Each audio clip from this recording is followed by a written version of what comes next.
नमो नमः भक्तों। हम श्रीमद् भगवद गीता के छठे अध्याय का श्रवण कर रहे हैं और श्लोक संख्या 38 तक श्रवण कर चुके हैं, जिसमें बताया गया है कि अर्जुन कह रहे हैं कि हे श्री कृष्ण, जो व्यक्ति असफल योगी है उसकी दशा छिन्न भिन्न हुए बादल की तरह होती है। वह किसी भी लोक का नहीं रहता है, न तो वह परलोक का रहता है और न ही वह इहलोक का रहता है। तो अब भी यहाँ अर्जुन श्री कृष्ण से ही पूछ रहे हैं और कहते हैं कि देखिए, आप ही ऐसे व्यक्ति हैं जो मेरे इस संशय का निवारण कर सकते हैं, इसलिए मैं आपसे पूछ रहा हूँ। एतन में संशयम कृष्ण छेतुम अर्हस्य शेषतः त्वदन्यः संशयस्यास्य छेतन हयूपपद्यते। शब्दशः अर्थ देखिए, एतत यह में मेरा संशय संदेह है।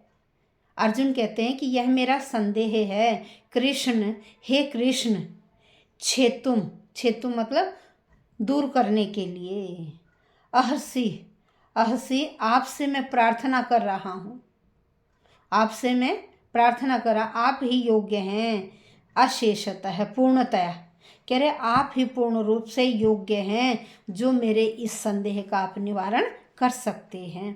त्वत अन्य है, कह रहे आपके सिवाय अन्य न कोई दूसरा व्यक्ति नहीं है जो संशय से इस संदेह को छीता दूर करने वाला हो। न उपपद्यते, कह रहे मुझे कोई ऐसा व्यक्ति दिखाई नहीं दे रहा, मुझे कोई ऐसा व्यक्ति पा नहीं रहा कि जिससे मैं अपनी शंकाओं का निवारण कर सकूं।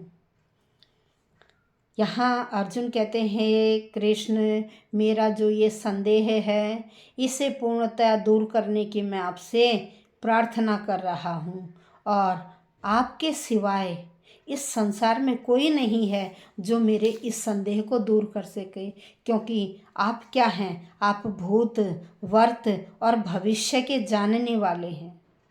और भगवत गीता के प्रारंभ में ही कहा गया है कि सारे जीव व्यष्टि रूप में भाई भूतकाल में भी थे और इस समय विद्यमान हैं, और जब आने वाले समय में भी ये क्या होंगे, भव बंधन से इस संसार से जब मुक्त हो जाएंगे तो मुक्त होने पर भविष्य में भी ये व्यष्टि रूप से ही बने रहेंगे, व्यष्टि रूप से ही बने रहेंगे। इस प्रकार उन्होंने व्यष्टि जीव के जो विषयक ये प्रश्न था वह पूछना चाहा और श्री कृष्ण ने उसका सही तरह से उत्तर दिया। उन्होंने कहा, जब अर्जुन असफल योगियों के बारे में पूछता है तो उसने कहा कि न तो कोई आपके समान है न कोई आपसे बड़ा। कृष्ण को कह रहा है कि हे कृष्ण, मैं आपसे ये पूछ रहा हूँ कि असफल योगी का क्या हाल होता है, क्योंकि आप ही इसका उत्तर से दे सकते हैं। आप के समान कोई नहीं है, आपसे बड़ा कोई नहीं है, सारा संसार आपमय है, आप में ही लीन है। आप ही इन संदेहों का मेरा निवारण कर सकते हो, क्योंकि आप ही भूत वर्त और भविष्यत के ज्ञाता हैं।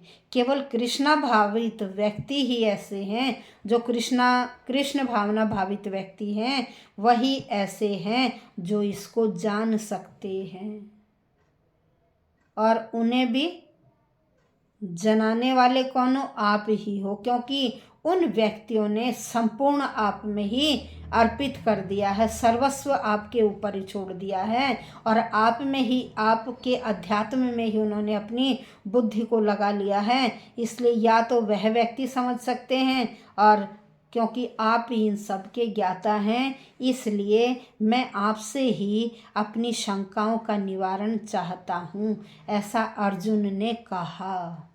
तो भक्तों, हमारे 39 श्लोक हो गए छठे ध्यान योग के भी, और अब हम नेक्स्ट वीडियो में श्लोक संख्या 40 का श्रवण करेंगे।